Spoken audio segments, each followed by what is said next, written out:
हिंदू धर्म में गुरुवार के व्रत का विशेष महत्व है। इस दिन भगवान विष्णु की उपासना करने और व्रत रखने से सभी मनोकामनाओं की पूर्ति होती है। दरअसल सप्ताह का गुरुवार का दिन प्रभु विष्णु, नारायण और बृहस्पति देव को समर्पित है। ऐसे में इस दिन उपवास और पूजा का महत्व और बढ़ जाता है। मान्यताओं के मुताबिक गुरुवार का व्रत रखने से विष्णु जी के साथ माता लक्ष्मी की भी कृपा प्राप्त होती है। तो आइए श्रवण करते हैं गुरुवार व्रत कथा। प्राचीन काल की बात है। किसी राज्य में एक बड़ा, प्रतापी और दानी राजा राज्य करता था। वह हर गुरुवार को व्रत रखकर दीन दुखियों की मदद करके पुण्य प्राप्त करता था। परंतु ये बात उसकी रानी को अच्छी नहीं लगती थी।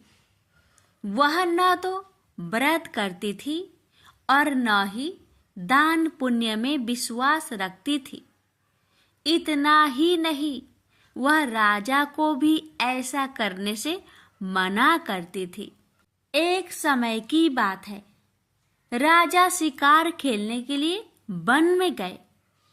घर पर रानी और दासी थी। उसी समय गुरु बृहस्पति देव साधु का रूप धारण कर राजा के दरवाजे पर भिक्षा मांगने आए। साधु ने जब रानी से भिक्षा मांगी तो वह कहने लगी, हे साधु महाराज, मैं इस दान और पुण्य से तंग आ गई हूँ। आप कोई ऐसा उपाय बताएं जिससे कि सारा धन नष्ट हो जाए और मैं आराम से रह सकूं।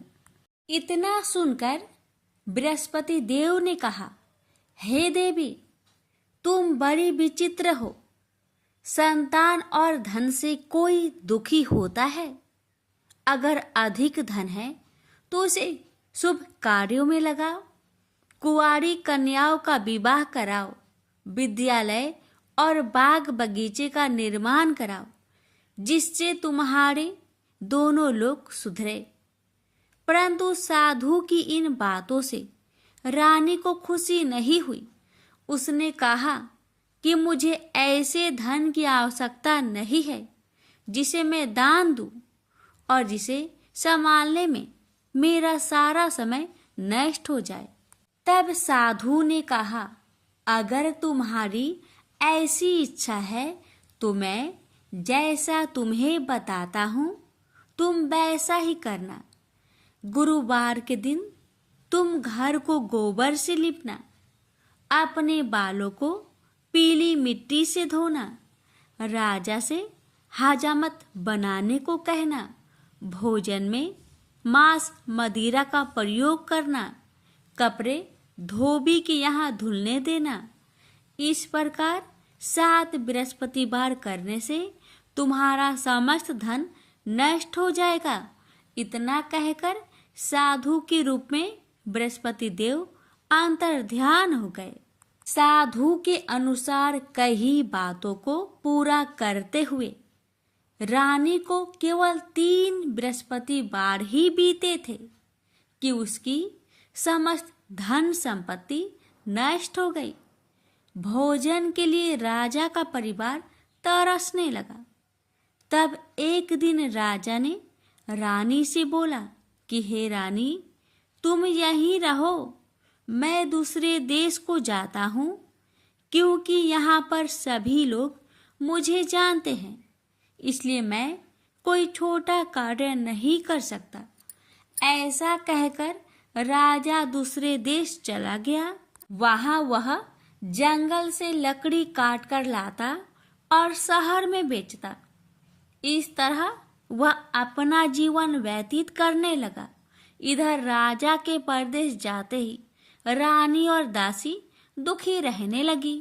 एक बार जब रानी और दासी को 7 दिन तक बिना भोजन के रहना पड़ा तो रानी ने अपनी दासी से कहा, हे दासी, पासी के नगर में मेरी बहन रहती है। वह बड़ी धनवान है। तो उसके पास जा और कुछ ले आ, ताकि थोड़ी बहुत गुजर बसर हो जाए। दासी रानी की बहन के पास गई।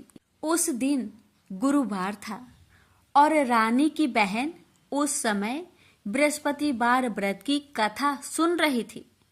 दासी ने रानी की बहन को अपनी रानी का संदेश दिया, लेकिन रानी की बड़ी बहन ने कोई उत्तर नहीं दिया।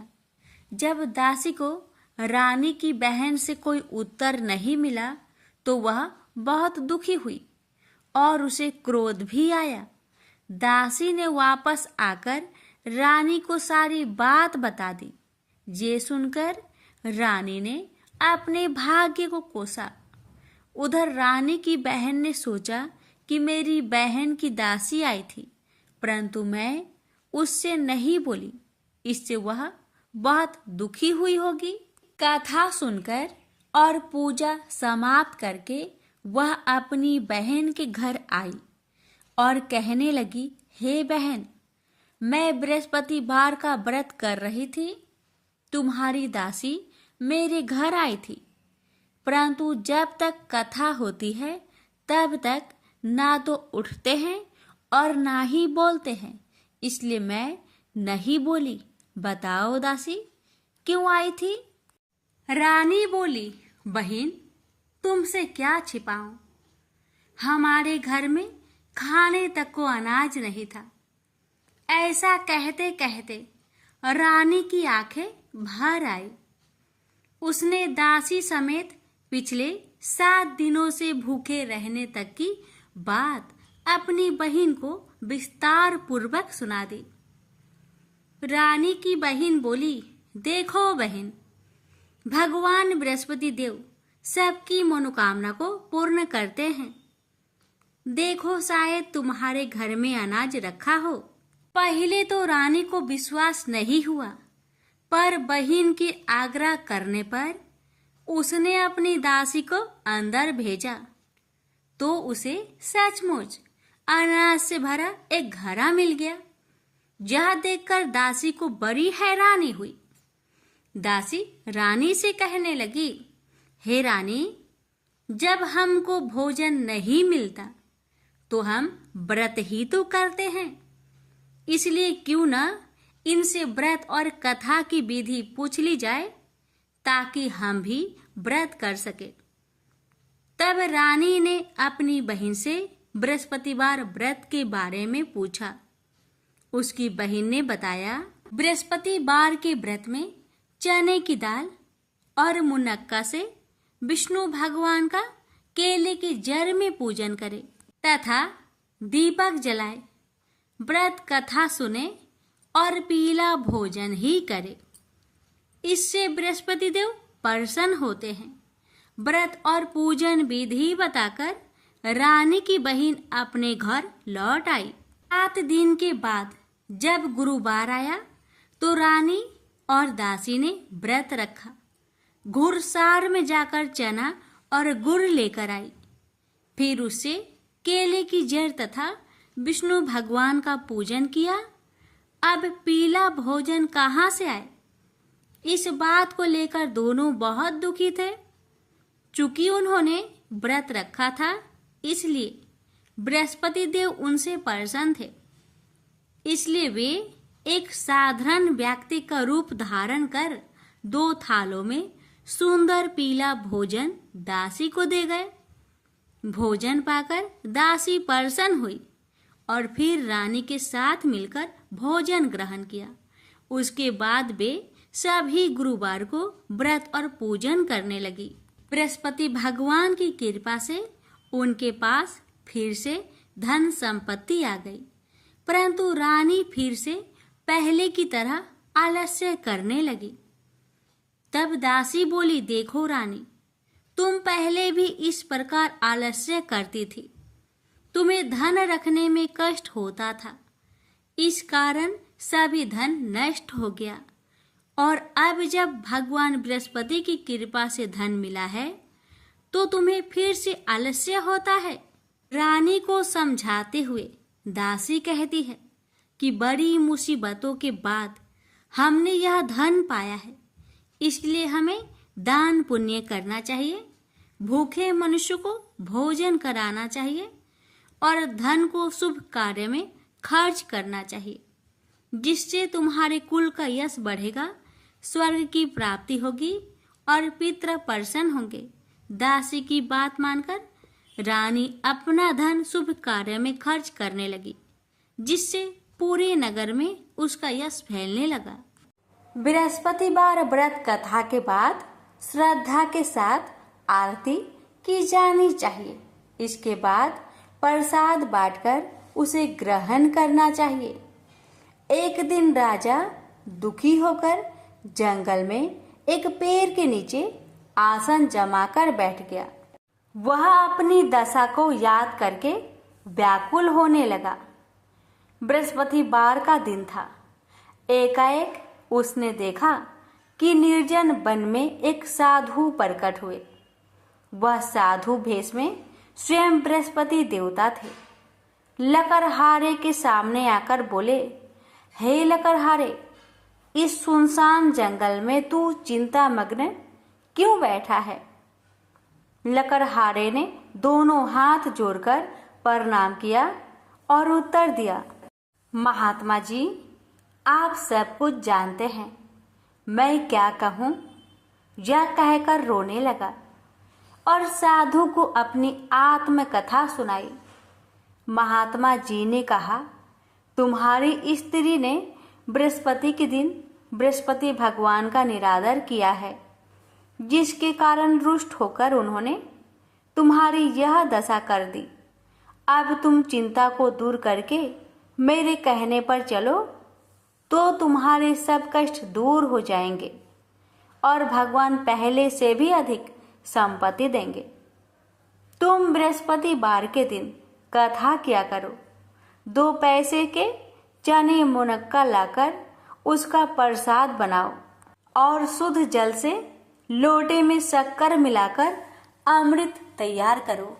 कथा के पश्चात अपने सारे परिवार और सुनने वाले प्रेमियों में अमृत व प्रसाद बांटकर आप भी ग्रहण करो। ऐसा करने से भगवान तुम्हारी सब मनोकामनाएं पूरी करेंगे। साधु के ऐसे वचन सुनकर लकड़हारा बोला, हे प्रभु, मुझे लकड़ी बेचकर इतना पैसा नहीं मिलता जिससे भोजन के उपरांत कुछ बचा सकूं। मैंने रात्रि में अपने स्त्री को व्याकुल देखा है और मेरे पास कुछ भी नहीं जिससे मैं उसकी खबर मंगा सकूं। साधु ने कहा, हे लकड़हारे, तुम किसी बात की चिंता मत करो। बृहस्पति के दिन तुम रोजाना की तरह लकड़ियां लेकर शहर को जाओ। तुम्हारे रोज से दुगुना धन प्राप्त होगा, जिससे तुम भली भांति भोजन कर लोगे तथा बृहस्पति देव की पूजा का सामान भी आ जाएगा। इतना कहकर साधु अंतर्ध्यान हो गए। धीरे धीरे समय व्यतीत होने पर फिर वही बृहस्पतिवार का दिन आया। लकड़हारा जंगल से लकड़ी काटकर किसी शहर में बेचने गया। उसे उस दिन और दिन से अधिक पैसा मिला। राजा ने चना गुड़ आदि लाकर गुरुवार का व्रत किया। उस दिन से उसके सभी कलेश दूर हुए। परंतु जब दोबारा गुरुवार का दिन आया तो बृहस्पतिवार का व्रत करना भूल गया। इस कारण बृहस्पति भगवान नाराज हो गए। उस दिन उस नगर के राजा ने विशाल यज्ञ का आयोजन किया तथा शहर में यह घोषणा करा दी कि कोई भी मनुष्य अपने घर में भोजन न बनावे, न आग जलावे। समस्त जनता मेरे यहाँ भोजन करने आवे। इस आज्ञा को जो न मानेगा उसे फांसी की सजा दी जाएगी। इस तरह की घोषणा संपूर्ण नगर में करवा दी गई। राजा की आज्ञा अनुसार शहर के सभी लोग भोजन करने गए, लेकिन लकड़हारा कुछ देर से पहुंचा, इसलिए राजा उसको अपने साथ घर लिवा ले गए और ले जाकर भोजन करा रहे थे तो रानी की दृष्टि उस खूंटी पर पड़ी जिस पर उसका हार लटका हुआ था। वह वहां पर दिखाई नहीं दिया। रानी ने निश्चय किया कि मेरा हार इस मनुष्य ने चुरा लिया है। उसी समय सिपाहियों को बुलवाकर उसको कारागार में डलवा दिया। जब लकड़हारा कारागार में पड़ गया और बहुत दुखी होकर विचार करने लगा कि ना जाने कौन से पूर्व जन्म के कर्म से मुझे यह दुख प्राप्त हुआ है, और उसी साधु को याद करने लगा जो कि जंगल में मिला था। उसी समय तत्काल बृहस्पति देव साधु के रूप में प्रकट हुए और उसकी दशा को देखकर कहने लगे, अरे मूर्ख, तूने बृहस्पति देव की कथा नहीं करी, इस कारण तुझे दुख प्राप्त हुआ है। अब चिंता मत कर, बृहस्पतिवार के दिन कारागार के दरवाजे पर 4 पैसे पड़े मिलेंगे। उनसे तू बृहस्पति देव की पूजा करना, तेरे सभी कष्ट दूर हो जाएंगे। बृहस्पति के दिन उसे 4 पैसे मिले। लकड़हारे ने कथा कही। उसे रात्रि को बृहस्पति देव ने उस नगर के राजा को सपने में कहा, हे राजा, तुमने जिस आदमी को कारागार में बंद किया है वह निर्दोष है, वह राजा है, उसे छोड़ देना। रानी का हार उसी खूंटी पर लटका है। अगर तू ऐसा नहीं करेगा तो मैं तेरे राज्य को नष्ट कर दूंगा। इस तरह रात्रि के सपनों को देखकर राजा प्रातः काल उठा और खूंटी पर हार देखकर लकड़हारे को बुलाकर क्षमा मांगी तथा लकड़हारे को योग सुंदर वस्त्र आभूषण देकर विदा कर दिया। बृहस्पति देव की आज्ञा अनुसार लकड़हारा अपने नगर को चल दिया। राजा जब अपने नगर के निकट पहुंचा तो उसे बड़ा आश्चर्य हुआ। नगर में पहले से अधिक बाग, तालाब, कुएं तथा बहुत सी धर्मशाला, मंदिर आदि बन गई है। राजा ने पूछा, यह किसका बाग और धर्मशाला है? तब नगर के सब लोग कहने लगे, यह सब रानी और बांदी की है। तो राजा को आश्चर्य हुआ और गुस्सा भी आया। जब रानी ने यह खबर सुनी कि राजा आ रहे हैं तो उन्होंने बांदी से कहा कि हे दासी, देख, राजा हमको कितनी बुरी हालत में छोड़ गए थे। हमारी ऐसी हालत देखकर वह लौट न जाए, इसलिए तू दरवाजे पर खड़ी हो जा। आज्ञा अनुसार दासी दरवाजे पर खड़ी हो गई। राजा आए तो उन्हें अपने साथ लिवा लाई।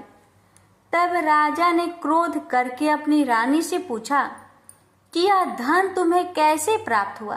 तब उन्होंने कहा, हमें यह सब धन बृहस्पति देव के इस व्रत के प्रभाव से प्राप्त हुआ है। राजा ने निश्चय किया कि 7 रोज बाद तो सभी बृहस्पति देव का पूजन करते हैं, परंतु मैं प्रतिदिन दिन में 3 बार कहानी तथा रोज व्रत किया करूंगा।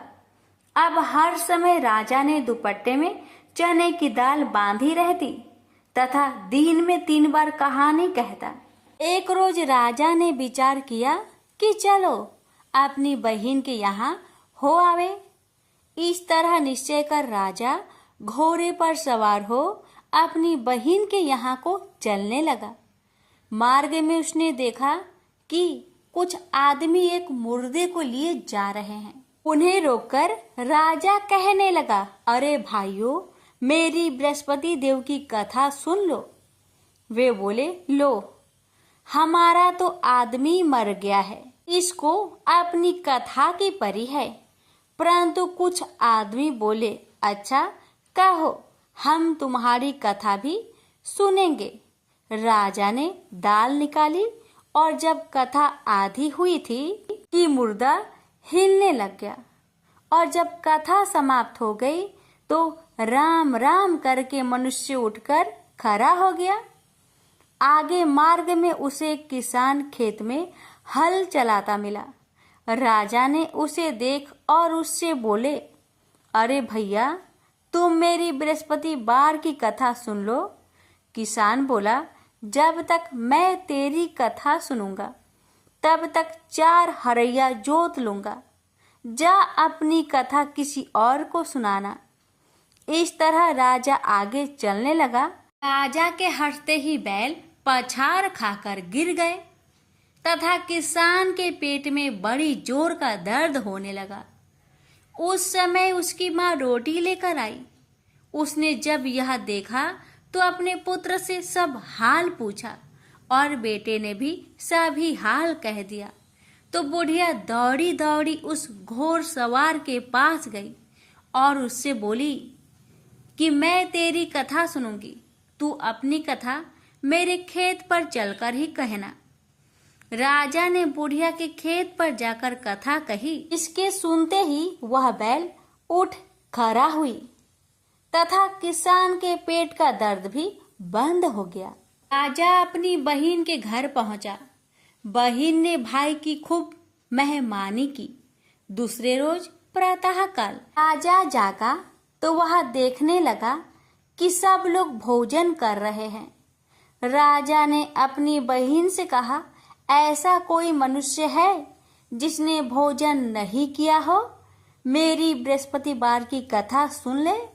बहन बोली, हे भैया, यह देश ऐसा ही है कि पहले यहाँ लोग भोजन करते हैं, बाद में अन्य काम करते हैं।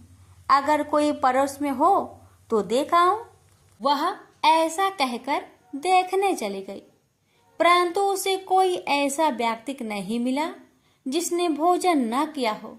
अतः वह एक कुम्हार के घर गई जिसका लड़का बीमार था। उसे मालूम हुआ कि उनके यहाँ 3 रोज से किसी ने भोजन नहीं किया है। रानी ने अपने भाई की कथा सुनने के लिए कुम्हार से कहा। वह तैयार हो गया। राजा ने जाकर बृहस्पतिवार की कथा कही, जिसको सुनकर उसका लड़का ठीक हो गया। अब तो राजा की प्रशंसा होने लगी। एक रोज राजा ने अपनी बहन से कहा कि हे बहन, हम अपने घर को जाएंगे, तुम भी तैयार हो जाओ। राजा की बहन ने अपनी सास से कहा। सास ने कहा, हाँ चली जा, परंतु अपने लड़कों को मत ले जाना, क्योंकि तेरे भाई के कोई औलाद नहीं है। बहन ने अपने भैया से कहा, हे भैया, मैं तो चलूंगी पर कोई बालक नहीं जाएगा। राजा बोला, जब कोई बालक नहीं चलेगा तब तुम ही क्या करोगी? बड़े दुखी मन से राजा अपने नगर को लौट आया। राजा ने अपनी रानी से कहा, हम निरवंशी है, हमारा मुंह देखने का धर्म नहीं है और कुछ भोजन आदि नहीं किया। रानी बोली, हे प्रभु, बृहस्पति देव ने हमें सब कुछ दिया है, वह हमें औलाद अवश्य देंगे। उसी रात को बृहस्पति देव ने राजा से सपने में कहा, हे राजा, उठ, सभी सोच त्याग दे, तेरी रानी गर्भ से है। राजा को यह बात सुनकर बड़ी खुशी हुई। 9वें महीने में उसके गर्भ से एक सुंदर पुत्र पैदा हुआ। तब राजा बोला, हे रानी, स्त्री बिना भोजन के रह सकती है, पर बिना कहे नहीं रह सकती। जब मेरी बहन आवे तुम उससे कुछ मत कहना। रानी ने सुनकर हाँ कर दिया। जब राजा की बहन ने यह शुभ समाचार सुना तो वह बहुत खुश हुई तथा बधाई लेकर अपने भाई के यहाँ आई। तभी रानी ने कहा, घोड़ा चढ़कर तो नहीं आई, गधा चढ़ी आई। राजा की बहन बोली, भाभी, मैं इस प्रकार न कहती तो तुम्हें औलाद कैसे मिलती? बृहस्पति देव ऐसे ही हैं, जैसी जिसके मन में कामनाएं हैं सभी को पूर्ण करते हैं। जो सदा भावना पूर्वक बृहस्पतिवार का व्रत करता है एवं कथा पढ़ता अथवा सुनता है, दूसरों को सुनाता है, बृहस्पति देव उसकी सभी मनोकामना पूर्ण करते हैं। तो प्रेम से बोलिए, बृहस्पति भगवान की जय हो। अब श्रवण करें बृहस्पतिवार व्रत की आरती। जय बृहस्पति देवा, ओम जय बृहस्पति देवा, छिन छिन भोग लगाऊं कदली फल मेवा। ओम जय बृहस्पति देवा, जय बृहस्पति देवा, तुम पूर्ण परमात्मा, तुम अंतर्यामी, जगत पिता जगदीश्वर, तुम सबके स्वामी। ओम जय बृहस्पति देवा, जय बृहस्पति देवा। चरणामृत निज निर्मल, सब पातक हरता। सकल मनोरथ दायक, कृपा करो भरता। ओम जय बृहस्पति देवा, जय बृहस्पति देवा। तन मन धन अर्पण कर, जो जन शरण परे। प्रभु प्रकट तब होकर, आकर द्वार खरे। ओम जय बृहस्पति देवा, जय बृहस्पति देवा। दीन दयाल दयानिधि, भक्तन हितकारी। पाप दोष सब हरता, भव बंधन हारी। ओम जय बृहस्पति देवा, जय बृहस्पति देवा। सकल मनोरथे दायके, सब संचय हारो। विषय विकार मिटाओ, संतन सुखकारी। ओम जय बृहस्पति देवा, जय बृहस्पति देवा। जो कोई आरती तेरी प्रेम सहित गावे। जेठानंद आनंद कर, सो निश्चय पावे। ओम जय बृहस्पति देवा, जय बृहस्पति देवा। प्रेम से बोलिए बृहस्पति भगवान की जय।